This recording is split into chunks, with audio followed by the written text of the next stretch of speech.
forgot to remind you. And each panelist, you've already gotten a bio of each panelist, so we're not going to spend time with that, but each panelist can introduce themselves and they'll have 10 minutes to talk about these issues from wherever they're coming from. And then it will give you a chance at the end for some questions and answers. So if you want to if you have a question, type it into the chat and we can call on you at the end. And I also then wanted to say, check out the Robbins Hunter website, check out our biographical website, woodhullrising.org, to find out more about the women. It's a work in progress, only a third done, but it's a great place to go. So thank you all for being here. And we would like to start with Ellen Dubois. Hi, I want to thank you for this. Woodhull, for all her fascinating qualities and historical impact, has actually not gotten the attention she deserves. And I'm glad that her home district is giving it to her. You know, if there's any woman in the mid-19th century that deserves a movie, it is Victoria Woodhull. I remember once hearing that Nicole Kidman had bought the rights to one of the many biographies of her, but it still hasn't been, I can't imagine why, but it hasn't been done. So let me say just a few things about her biography. I'm a historian of suffrage with an emphasis, at least my early work, on the 19th century and on Elizabeth Stanton and Susan B. Anthony. And so that has made Woodhull an important character to me.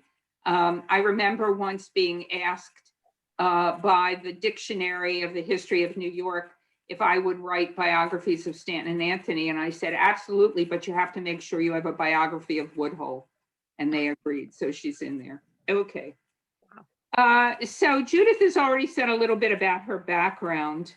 Just want to add two things about that, or maybe three. One is, you know, who knows where individuals get their intelligence? Victoria Woodhull was a very smart, very creative, very original thinking woman. And where she got that from, and also a kind of confidence in her own abilities. And in this case, she was distinct from her sister, who sort of trailed behind her. You know, she began her rise to fame as I'm not sure what the right term is, not quite a hypnotist, but somebody with mystical capacities, the capacity to, there's a word I'm thinking of, but I can't think of it. She was able to ascertain what was going on in people's, you know, the kind of thing that you would get from a seance. And if it's at all true that those are actual capacities, then Woodhull would have had them. But it's certainly her parents, who were carnival people, rode to whatever wealth they had on the back of her abilities. One other thing about her biography, she had several husbands, and at least one of them, who was the father, I think it was Colonel Blood, who was the father of her children, was syphilitic. And it's pretty clear that she had two children, and it's pretty clear that at least one, and perhaps both of them, had mental disabilities that came from a syphilitic parent. The beginning of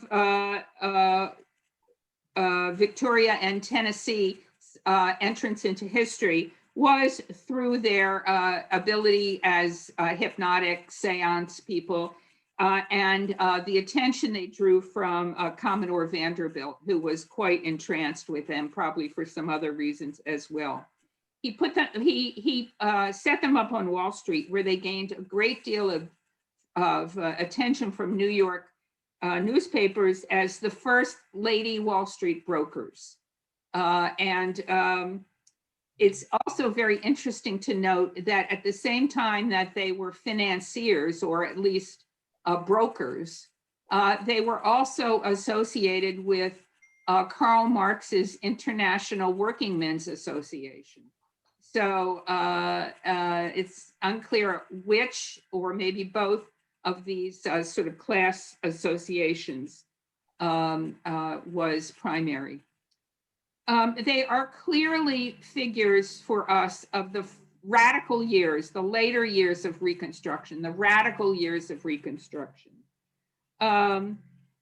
Victoria should be noted in two ways as a Reconstruction figure. First, and this is how she came to the attention of Stanton and Anthony, is that she learned about an argument that was being circulated in radical suffrage circles, which was that the 14th Amendment, properly understood, gave women the right to vote. I can explain that later. And that women therefore didn't need their own amendment. She, through an association with Congressman Benjamin Butler, again, who knows how, he brought her into Congress, where she became, I believe, the first woman to give a presentation before a congressional committee.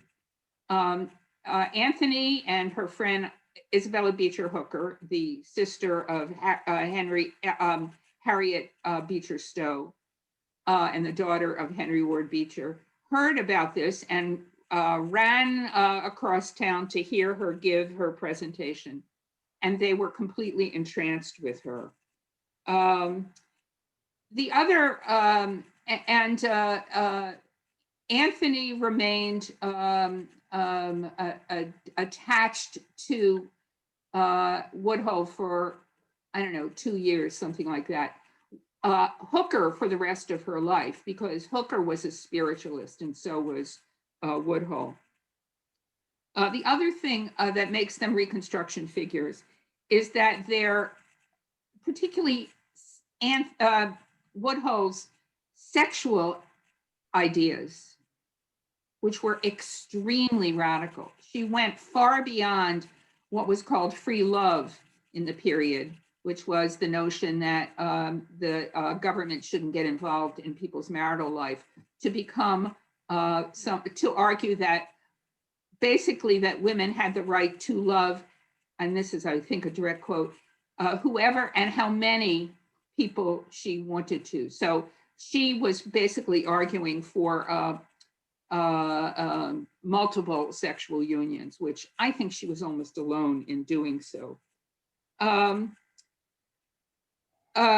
In 1872, which was a year of incredible, intense presidential upheaval, it was not clear at that point whether the Republican Party was going to survive. It had started up just less than a decade before as a third party.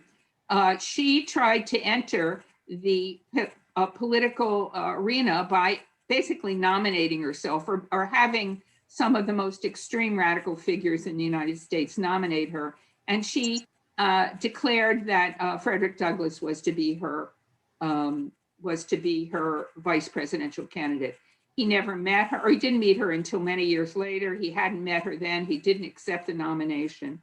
And when we learn how much trouble Douglass had when he, merely by trying to marry a white woman as his second wife, the notion that he would associate himself with a woman of such radical sexual ideas as Victoria Woodhull is not believable. Let's see, just two other things, and then I think I'm doing all right. One is the other way, the crash of Woodhull's career came in association with the famous Henry Ward Beecher scandal, in which Beecher, the most famous minister of his day, was accused of having an adulterous affair with the wife of his best friend. It seems pretty clear to us now that he was guilty of that. But this was a period in which the moral premises of the Gilded Age were coming into being. And these were You were what your reputation said you were. You were not what the truth was. And Beecher's reputation was one of the great religious figures of his day. So he could not be guilty of what he was accused of. Woodhull, who got involved in this scandal and publicized it in her newspaper, was arrested on the grounds of violating a new set of obscenity laws. She spent the election eve of 1872 in the prison in New York. I guess what's it called? What's the name of that prison? The Ludlow Street Jail. Ludlow Street Jail. Thank you. She eventually survived that incident. She left the country, and she had a third revival. She and Tennessee both married very wealthy British men. And she ended her years. She lived a long life, I think dying in the 1920s. And that's interesting because the first biography of her was written just a few years after her death. I just want to say two things about that. I keep on saying I just want to say a few things.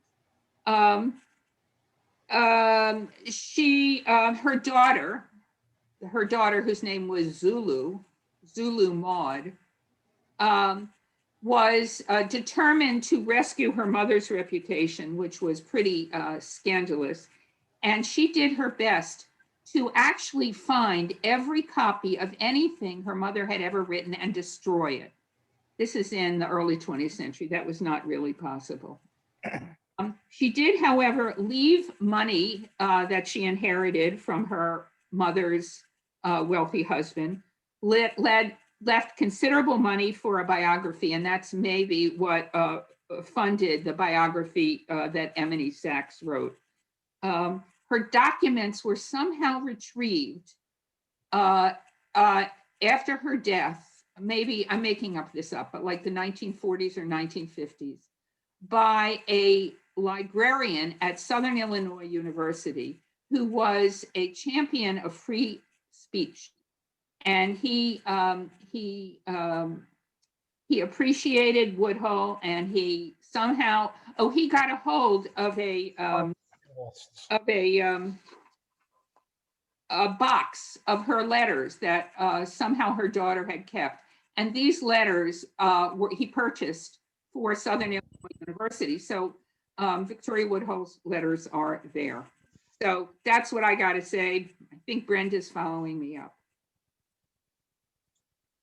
Thank you so much, Ellen. Yes, and Brenda, are you there? I am here. There you go. Thank you all very much for having me. And thank you, Ellen, for your presentation. I learned a lot, as I always do when you present. So there is much that is being said and that should be said as we consider the life experiences and contributions of Victoria Woodhull, a woman ahead of her time, certainly, and also of her time, though. She undoubtedly was a girl and a woman who repeatedly remade herself across the course of her life. And, you know, I work primarily with women of color, and I also work with, you know, Southern women too, and that kind of thing. So I'm interested in girlhood, I'm interested in womanhood, I'm interested in people who are marginalized. And I'm also interested in people who, you know, who are part of some kind of conflict, whether or not it's about their gender or about their race or racial attitudes and those kinds of things. So I find her to be, you know, an enormously interesting person because most of the Black women I study, for example, the public women are women who create something out of nothing, really, who really, for the most part, you know, come from very humble beginnings, as did Victoria Woodhull, and are able to have substantial impact on not only recreating their lives, but also impacting the society around them. So her ability to survive and to thrive after tremendous losses. I think if we're thinking about how women need to move forward, how we move forward as a group, as we acquire things that we should have always had, that this is a lesson. certainly to be learned. From poverty and obscurity to wealth, celebrity, and influence, her brilliance at branding and rebranding herself, I think, is certainly miraculous. Her ability to work inside of reformists and other circles to recreate the narratives of feminist agendas is also something that, it's just absolutely stunning. Her ability to escape to England, to prominence, to be well married there. And as well as as mentioned previously, her first star sounding, her testimony before Congress, one of the first to own and run her own newspaper, of course, to run as president of the nation. We've never even still had a president of the United States.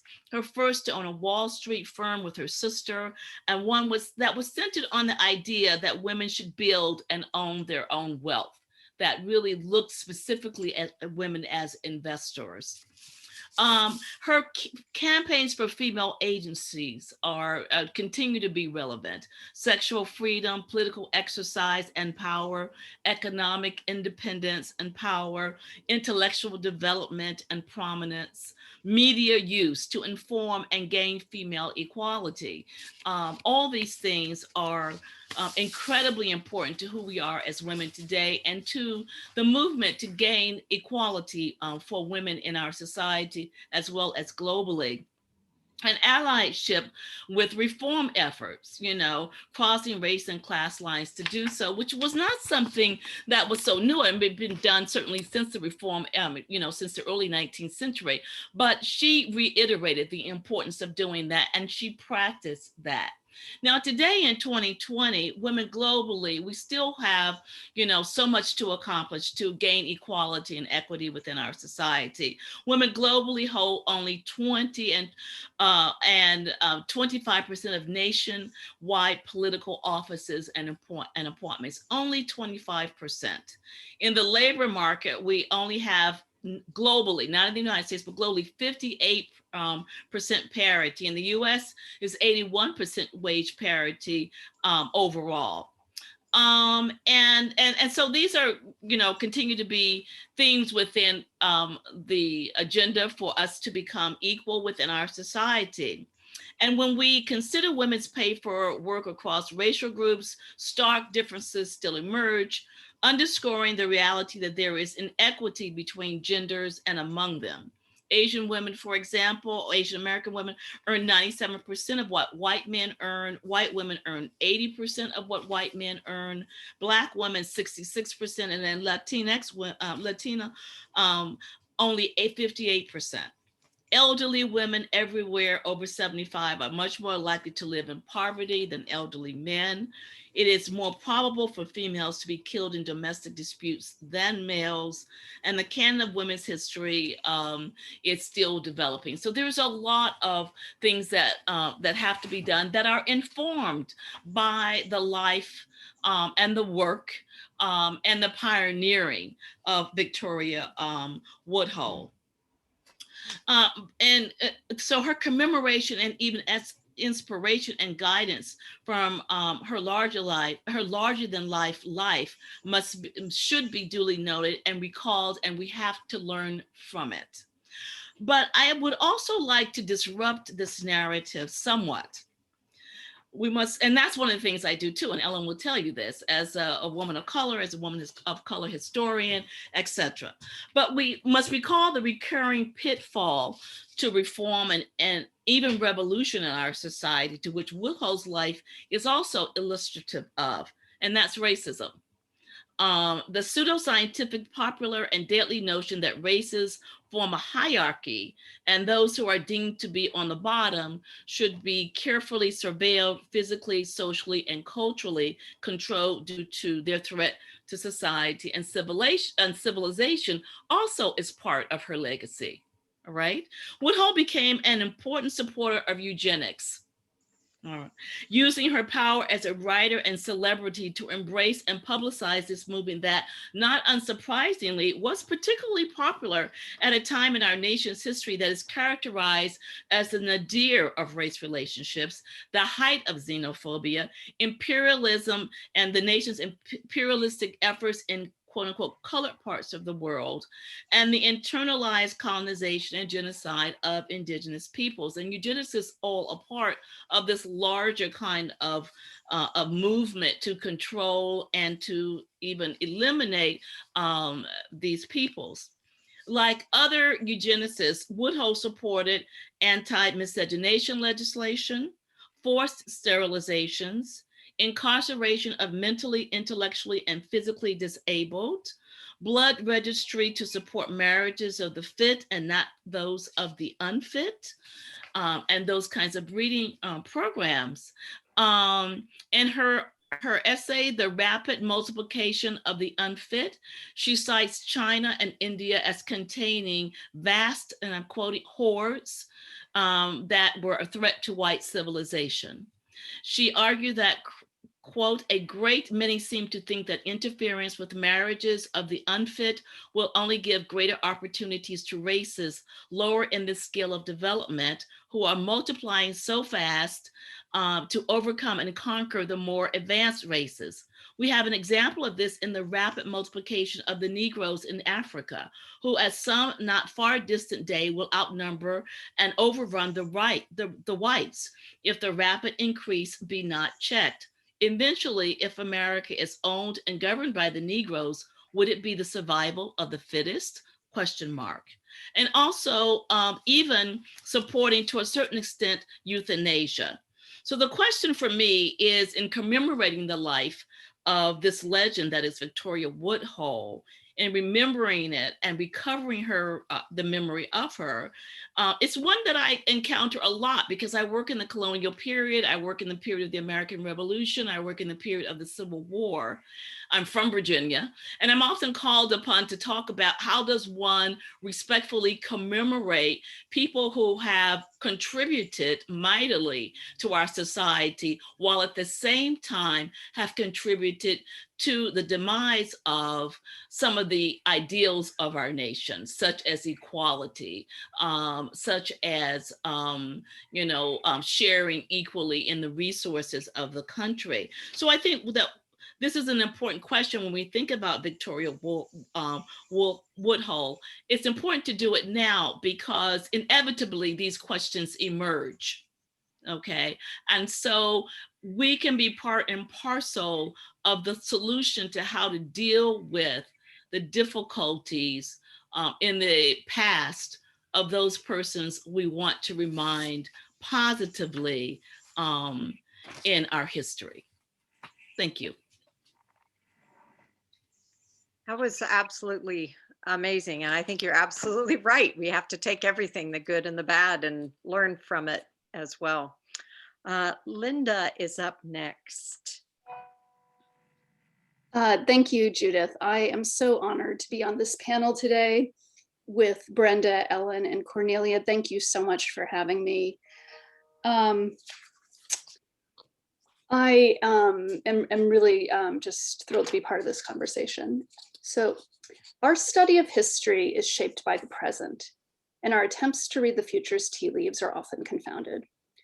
When the Phoenix Rising series celebrating the life and achievements of Victoria Woodhull was first conceptualized, I'm certain that the organizers thought that Hillary Clinton would now be president of the United States.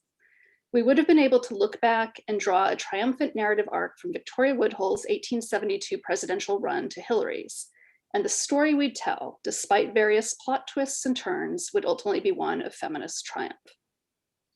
Of course, a different storyline took hold, one shaped by the forces of xenophobia, white supremacy, and sexism.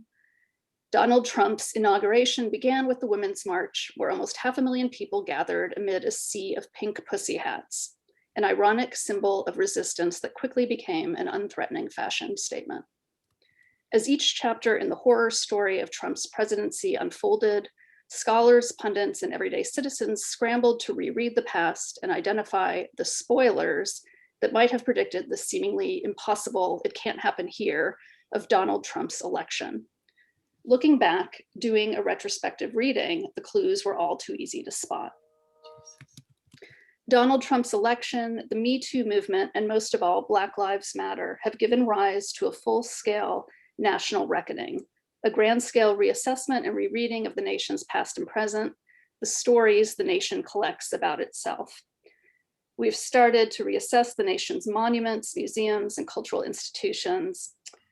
We've also been made to re-examine our heroes, including our feminist heroes. And here I'll follow on some of Brenda's remarks. Many scholars have already asked us to reassess our understanding of Victoria Woodhull in light of the uncomfortable truths we have to face regarding her promotion of eugenic ideology. As we know, early white feminists such as Woodhull, Margaret Sanger, and Charlotte Perkins Gilman found in eugenics, the so-called science of race breeding, a pseudoscientific rationale for their arguments about what we would now call reproductive health. Maternal eugenics, sometimes called eugenic feminism, was steeped in a powerful ideology of maternal supremacy, the notion that white women, literally, using nothing more than their bodies, could breed a fitter citizenry and a better future. And while it's true that eugenics was part of mainstream progressive intellectual thought, at least in some circles, we also saw, of course, that Woodhull famously was able to resist other mainstream forms of thinking. When I spoke here a couple of years ago, I opened my talk with an overview of Woodhull's investment in maternal eugenics and how those ideas still reverberate in certain strands of contemporary feminist thought, specifically the multi-billion-dollar market around maternal wellness and the fantasy of controlling reproductive health for maximum reproductive outcomes. In the last few years, we've seen an increasing mainstreaming and commodification of certain feminist ideals. It's not uncommon to see cute accessories, t-shirts, jewelry, coffee cups, or notebooks emblazoned with feminist quotes. These products are generally geared toward young women and are an easy and fun way to signal a feminist mindset. Often they are pink or have sparkly decorations, sequins, or other stereotypically feminine touches.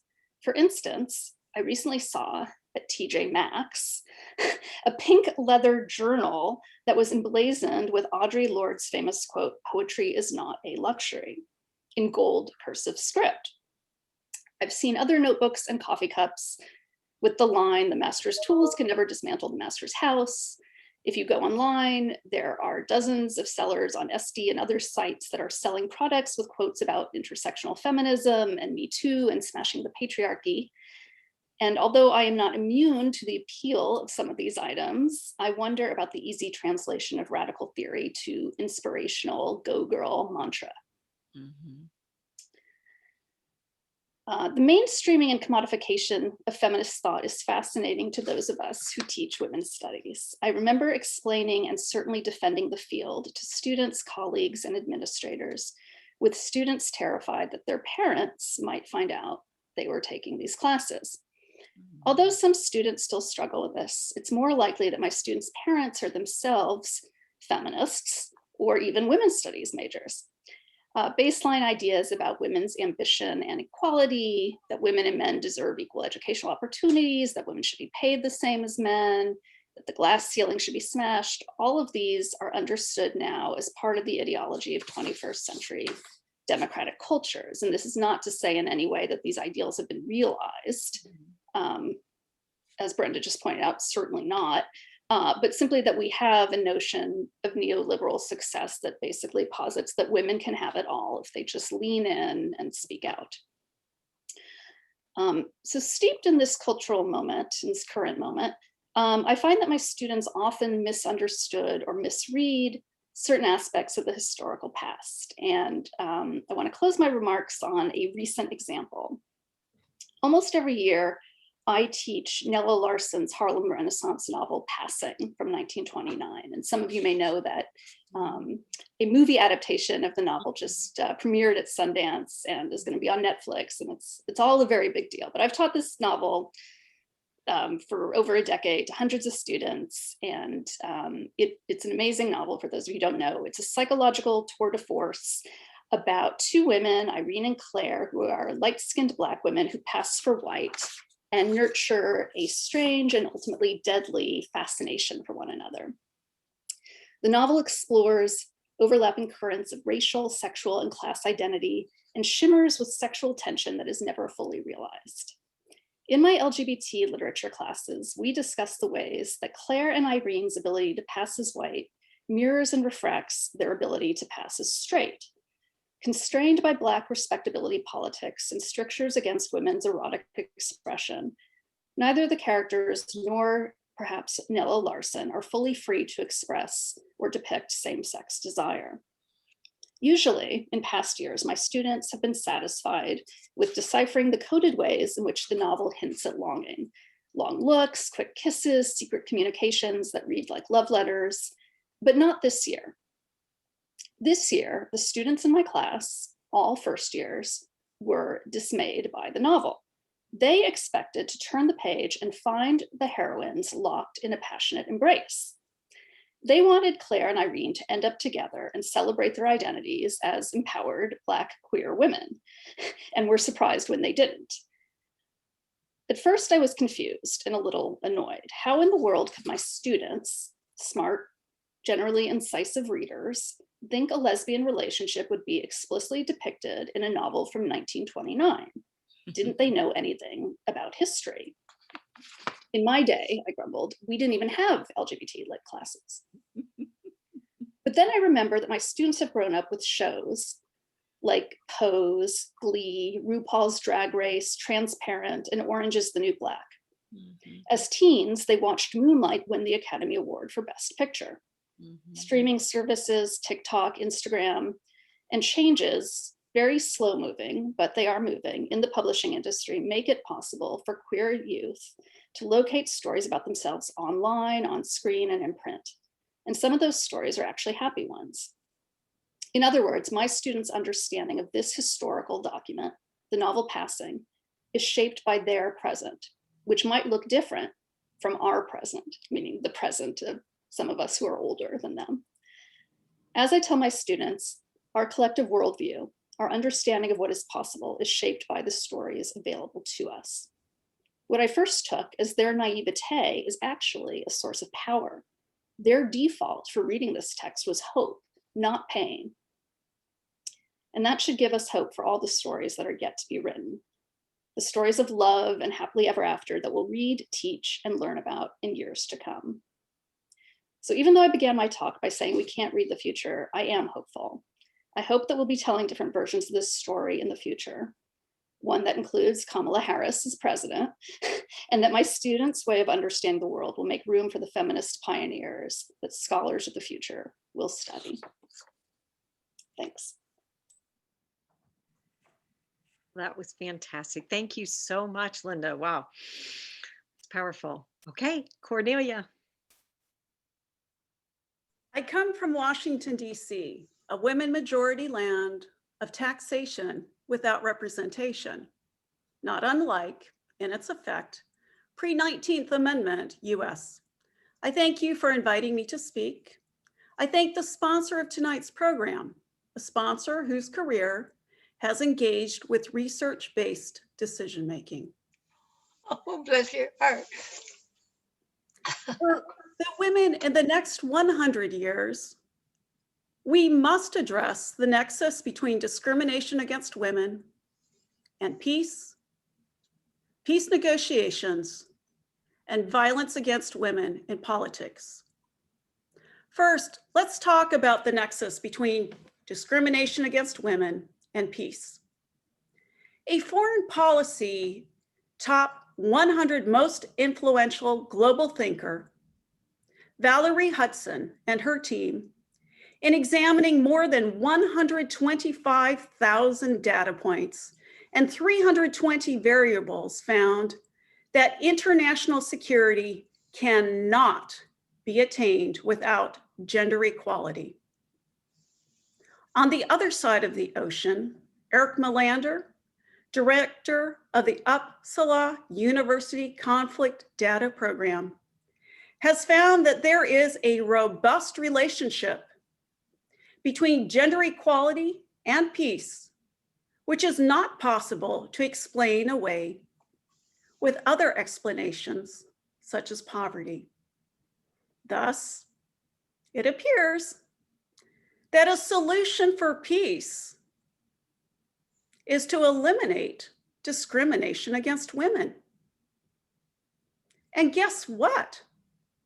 As of 1979, there exists a UN convention to do just that. The UN Convention on the Elimination of All Forms of Discrimination Against Women.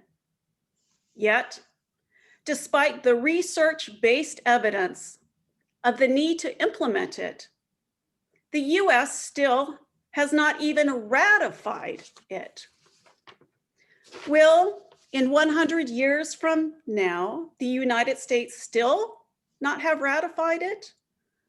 Or will 100 years from now, the US not only hasn't ratified it, but implemented it? Let us now turn to peace negotiations. Again, research indicates peace processes that included women as witnesses, signatories, mediators, and/or negotiators demonstrated a 20% increase in the probability of a peace agreement lasting at least 2 years, and a 35% increase in the probability of a peace agreement lasting 15 years. That is, if the US is serious about peace, we need to ensure we include women at the peace tables, not exclude women. In October 2013, the UN Security Council issued a resolution calling on all parties to peace talks to facilitate the equal and full participation of women at decision-making levels. In March 2014, then US Secretary of State John Kerry asserted, "We cannot hope to break the cycle of war if women are not enlisted as equal partners in the work of peace. They must have a place at the peacekeeping tables and in the tough negotiations following deadly conflict." On 6 February 2015, the US issued a national security strategy, which stated the US will continue to lead the effort to ensure women serve as mediators of conflict.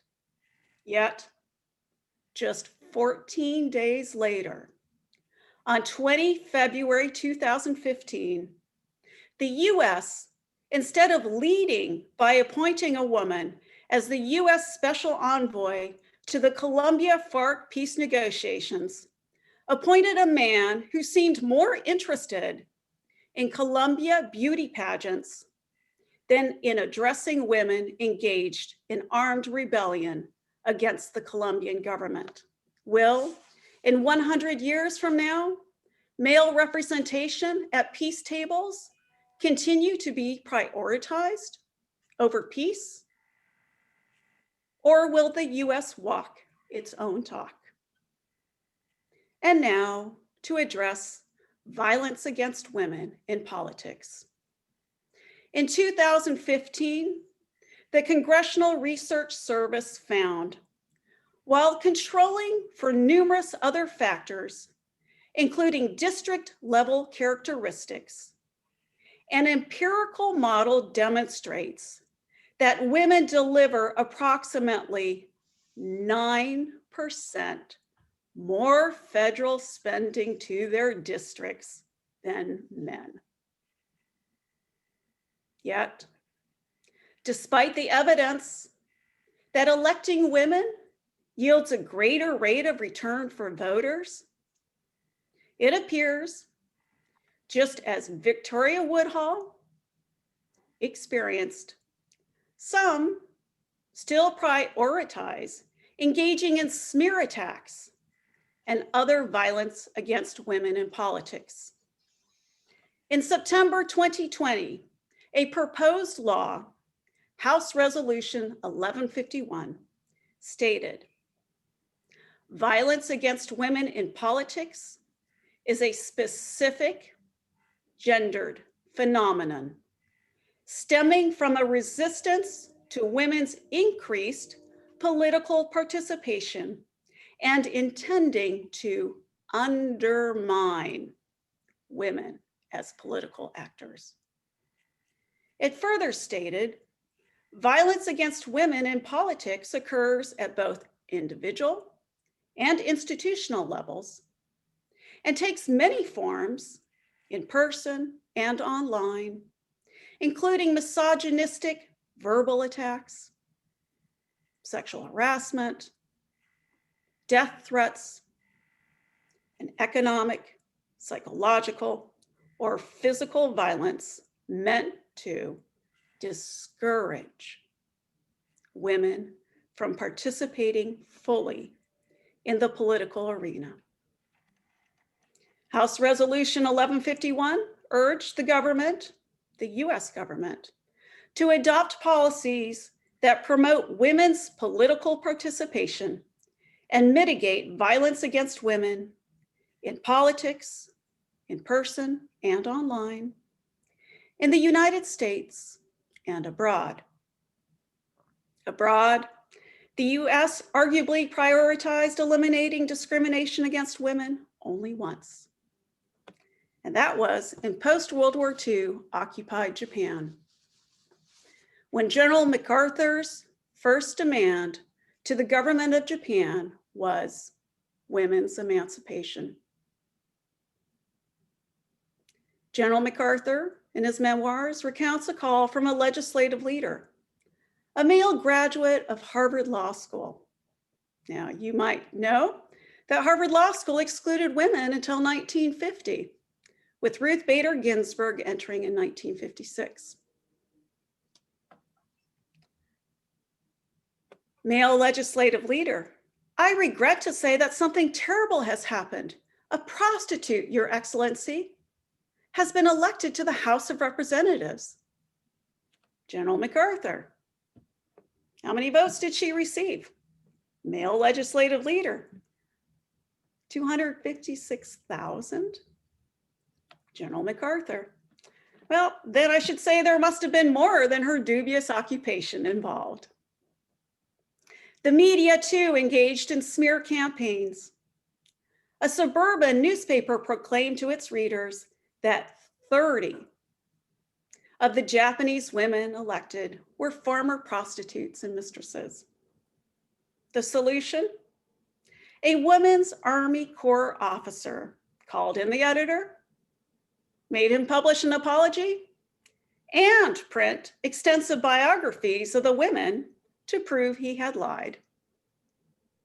Today's online world demands creative thinking to end political violence so that the granddaughters of our daughters are freed of the shackles of political violence to exercise true democracy.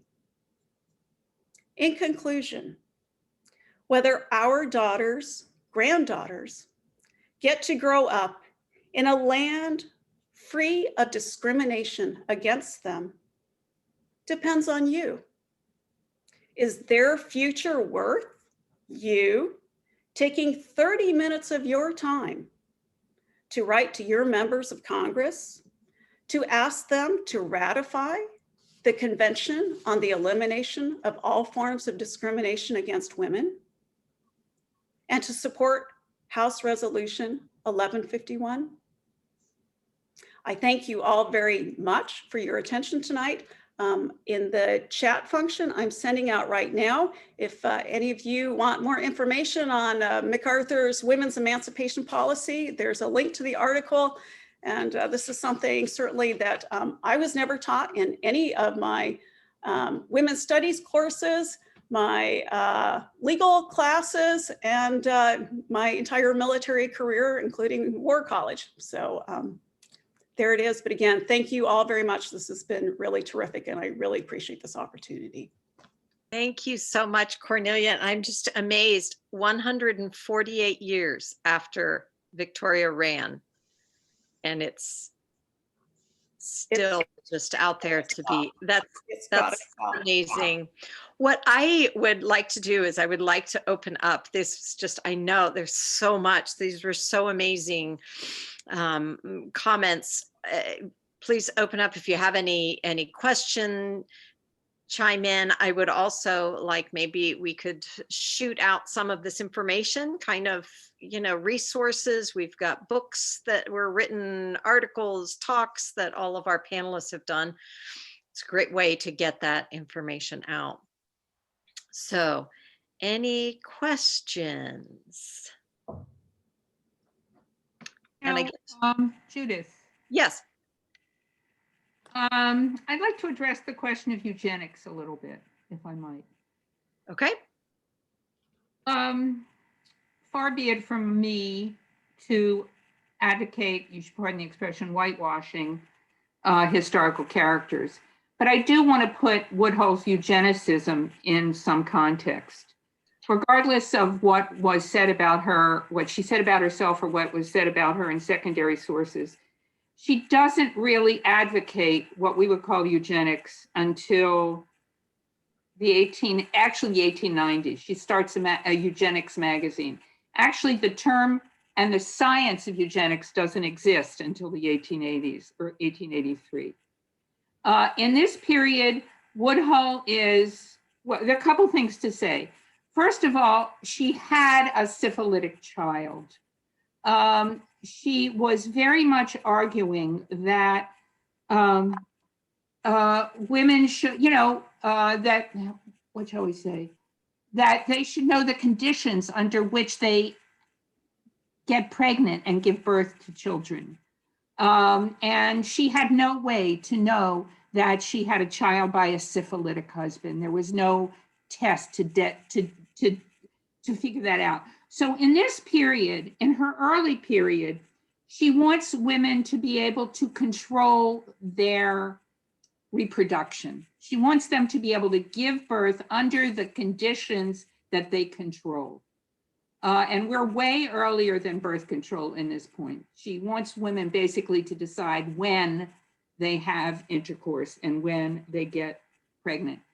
Now, this later period, the 1890s, where she is overtly an eugenicist, is the period in which she's remaking her reputation. I talked about how her daughter was eager to have all of her radical earlier publications removed from public access. She also became a Catholic. No offense intended, but she was really remaking herself. She was a radical atheist, and now she is doing things to try to make herself the kind of person who belongs the wife of a titled man. So I think it's very important for us to understand eugenics, but actually, apropos of what Linda said, we have to be careful that we don't charge people with things in the past that are too early to charge them for. So that's my 2 cents. And now I'm ready to take it back from Brenda and Linda. Anyone have any questions for our panelists? There is so much. I know there are a lot of people out there that are probably thinking questions all over the place. It's just who wants to start. I know that Christina, my colleague Christina, and I have talked about, why are we still talking about this? She is, just like Ellen says, give women charge of their own bodies in a number of ways: marriage, birth, employment, Yeah, I'm here, just so everybody knows. I'm a black box. My camera doesn't work. But yeah, I agree with Judith. Why is this a discussion? Well, Gloria Steinem has an answer for this. She says, she actually links it to race. She says that unless the sexual relations of women can be controlled, then race can't be controlled, because race is really about who has children with whom. So that's how she actually links sexism and racism. So she's saying that once you get sexism under control, then you get racism under control. Is that how I'm I think she's hearing it? saying something more precise than that. She's saying over the long, she likes to talk about history as something going way, way, way, way, way in the past. And it is rooted in a control of women's sexuality. And the control of women's sexuality is crucial to the preservation of the false notion of racial distinction. That's what she's saying. She's not saying something abstract about racism and sexism. So you would agree that the idea of women control over women's sexual No, I'm just, being is that's the argument that she Yeah. makes. which is Okay. interesting. So we do have a question from Carrie. Carrie, if you want to ask it out loud, feel free, or I can read it for you either way.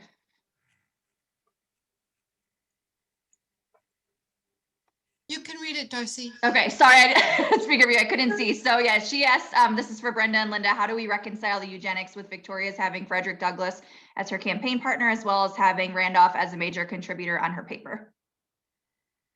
Good question.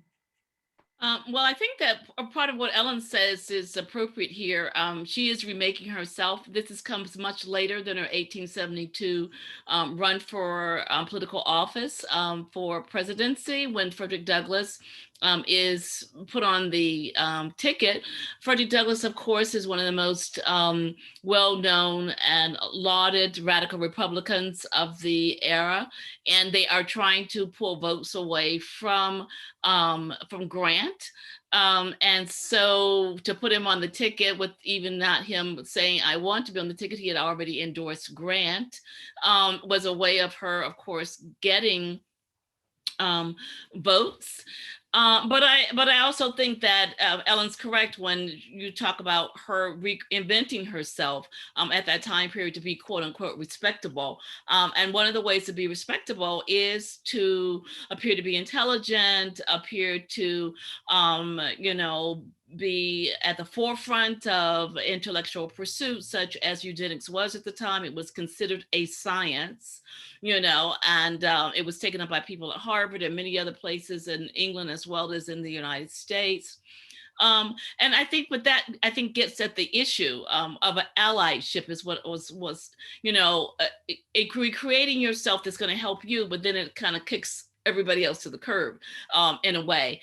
And so, and former alliances and former ideas about equality and those things are sacrificed so that people can re-emerge as a solid citizen with a party line in that new society. And of course, England is at the height of its, colonial power at the time. And if you're going to marry into the landed gentry or to the elite, you're going to, support that. And certainly eugenics does support colonization, imperialistic activity, as it did for the United States, in Cuba, Puerto Rico, the Philippines, etc., as it did with the internal colonization of indigenous peoples, and the same thing is happening with, if you're talking about, the hordes of China, if you're talking about the hordes of India, if you're talking about how Black people in Africa are going to undermine the civilization, white civilization. This is what goes along with the kind of imperialistic function of England at the time. But nonetheless, it does have an impact on the ways in which people look at how to be inspired by her career. And this question, this kind of conflict between white female reformers and Black and other women of color reformers, this is part of that. How people can, on the one hand, be radical and be associated with your cause, and then on the other hand decide, okay, I'm out of money, I've lost my reputation, I need to re-emerge myself into the other side in order to survive, and to become wealthy and prominent and well liked and respected again.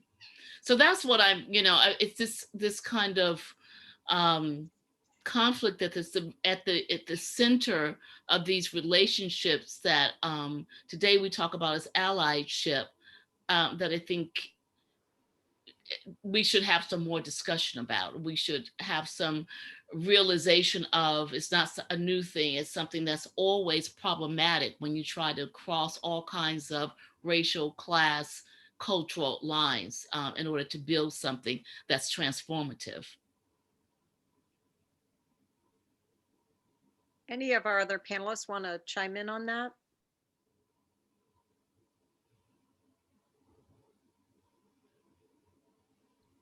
I mean, I'll just say, what you've both said is just so interesting, and there's so much to think about there. What's fascinating too is to think about, our desire to reconcile these issues, right? I mean, I think we have a strong drive to want to put everything into a framework that makes sense, that accounts for it all. And, recognizing again these different kinds of pressures, economic, socially, reputational, that that Woodhull was experiencing, that might have gone into her articulation of certain ideas, is really so important. And specifically just thinking about, women's reproductive health, the United States has a pretty fraught history of, carving a somewhat strong distinction between, on the one hand, what we think of as the pro-choice movement and what has emerged as the reproductive justice movement. And those two things have not always spoken to one another perfectly. I mean, they have in certain local areas, but not sort of nationally speaking. And so I think that, there's so much to think about here about why there's been such a divide right there in the women's movement around this specific facet of women's experience. And if I can just chime in, then I'm thinking about what Cornelia is saying, that it's the answer is there. We know what needs to happen in order for peace, and yet it's such a convoluted solution to come to, it seems like. Wow. Any other questions? Yes, we have one from Jim Wilder. He said, first of all, thank you. Very interesting comments from all of the speakers. Does anyone know what Woodhull thought of the utopian communities, e.g. Brooks Farm? I don't know. I don't know, I must say. All right, but there's a lot of distance in time there. There's about 30 years distance in time between Brook Farm and Woodhull's rise to prominence. I think in her radical heyday, I'm just guessing, I think in her radical heyday, she would have supported, I don't know, I'd just be making it up. I don't know. I would contribute to that the influence of Stephen Pearl Anders and his influence in the radical movements and the organizations, that she may have been sympathetic. I can't say either, but I'll just throw it out there that Stephen Pearl Anders was a big influence in her life. I'd like to ask Cornelia a question, and that is, how do we move beyond despair regarding women in politics? Well, ma'am, I think it's called action, and I think it's simple. A simple solution is tonight, tomorrow morning, you get up and you say 30 minutes, and I'm going to reach out to my representatives in Congress and say, look, my senators, ratify the Convention on the Elimination of All Forms of Discrimination Against Women, right? You have 2 senators, write to both senators, right? The House of Representatives, write to your members of Congress there and you say, look, you need to support House Resolution 1151. And again, you know, we've had a changeover. So, but you just say, look, this is what I want, because they, yeah, and then you reach out to your friends and you say, look, do this, do this, do this, do this, right? And then, you know, when there are town halls, you raise your hand. What's your position on why have you not supported ratification of the Convention on the Elimination of All Forms of Discrimination Against Women? Why have you not become a co-sponsor of House Resolution 1151? You do that. That, I think, creates going from despair. Oh, sorry, gosh, you know, we live in a horrible world. There's nothing that I can do. Yes, there's a lot that you can do. And what I proposed tonight, that's a very good start. And just imagine if the US not only ratified, but truly implemented the Convention on the Elimination of All Forms of Discrimination Against Women. I recognize the voice there. Becky, join the League of Women Voters of Licking County and become active. Part of my question relates so not just to letters and political action in that regard, but when we see the treatment of women, that voting to make this, that, or whatever equal, this attitudinal, so much of it, and it's horrid. I know. And right, and that is where my comment about despair comes in. It's just painful. I know it's painful, and I know of so many people who don't run, because they know that this is going to happen. The toxicity, and you know, this House resolution is a first step, but there were only 4 co-sponsors of it. Only 4 co-sponsors. It didn't get anywhere. Yeah, thank you. Ellen? Yeah, let's see, am I okay? Yeah. You know, this part of discussion leads me to some other aspects of what we were talking about before. Woodhull's career lasted, I mean, really 50 years.